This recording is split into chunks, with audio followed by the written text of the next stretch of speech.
Today, we will be teaching you the different identities, starting off with the ratio identities. First, tangent theta is equal to sine theta over cosine theta.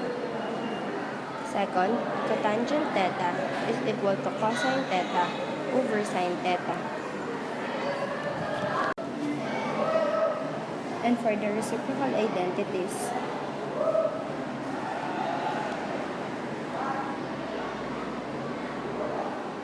we have sine theta is equal to 1 over cosecant theta. Second, cosine theta is equal to 1 over secant theta.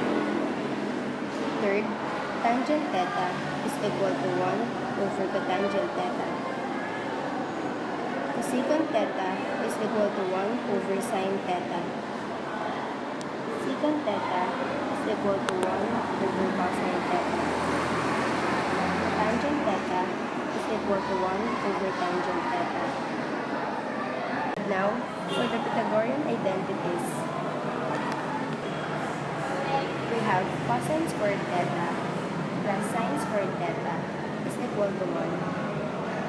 1 plus tangent squared theta is equal to secant squared theta. Cotangent squared theta plus 1 is equal to cosecant squared theta.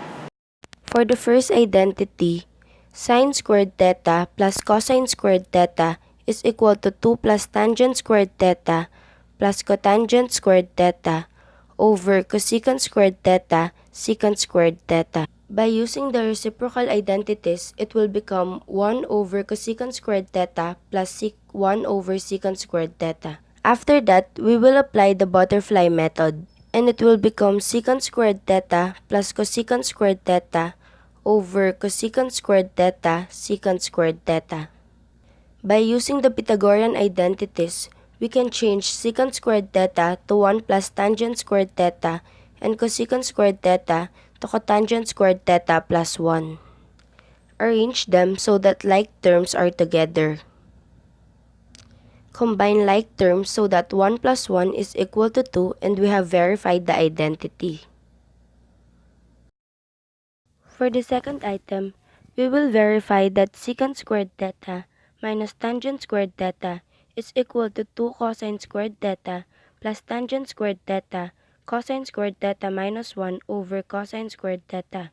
We will use the left side and change secant theta to 1 plus tangent squared theta by Pythagorean identity and change tangent squared theta to sine squared theta over cosine squared theta and apply the butterfly method.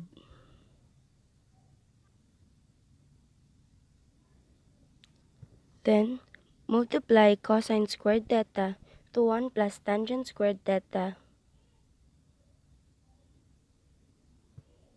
to get cosine squared theta plus tangent squared theta cosine squared theta.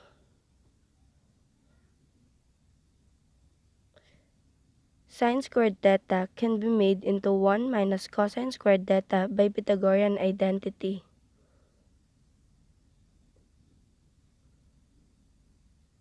Distribute the negative sign.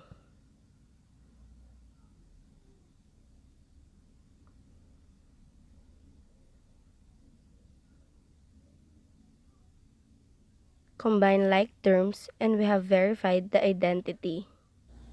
For the third item, we will verify secant theta is equal to tangent theta sine theta plus cosine theta. We will use the left side and use the reciprocal identity. We can make 1 to sine squared theta plus cosine squared theta by Pythagorean identity. We will separate them to sine squared theta over cosine plus cosine squared theta over cosine. We can separate sine theta from sine squared theta and cosine theta from cosine squared theta, which will become cosine theta over cosine theta times cosine theta and make cosine theta over cosine theta to 1. Sine theta over cosine theta will become tangent theta, and we have proven the identity.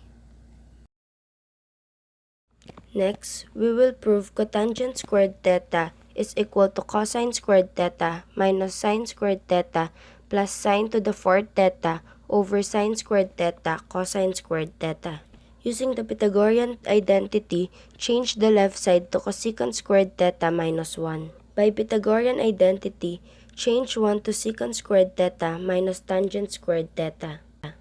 Change cosecant squared theta and secant squared theta using reciprocal identity and tangent squared theta with ratio identity. Apply LCD and we have verified the identity. For the last item, we will prove tangent squared theta equals sine squared theta, secant squared theta minus sine squared theta over sine squared theta. Using ratio identity, transform the left to sine squared theta over cosine squared theta. Change sine squared theta to 1 minus cosine squared theta by Pythagorean identity. Then, change 1 to cosecant squared theta minus cotangent squared theta by Pythagorean identity as well. Then, change the secant squared theta using a reciprocal identity to 1 over sine squared theta and change cotangent squared theta to cosine squared theta over sine squared theta by ratio identity and apply LCD.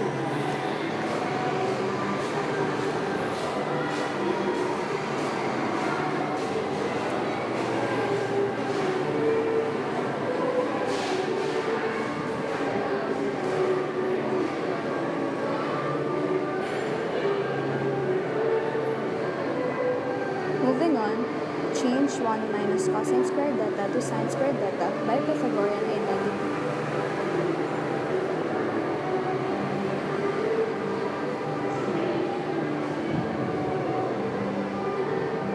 As for our next step, arrange it so that sine squared theta minus sine squared theta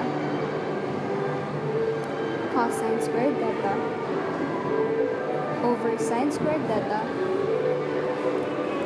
multiplied by 1 over cosine squared theta. Then, by reciprocal identity, change 1 over cosine squared theta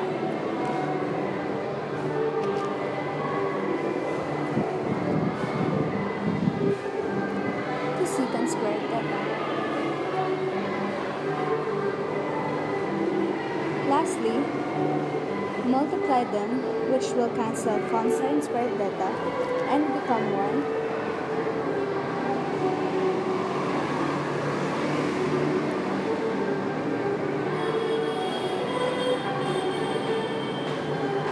Which results to a proven identity.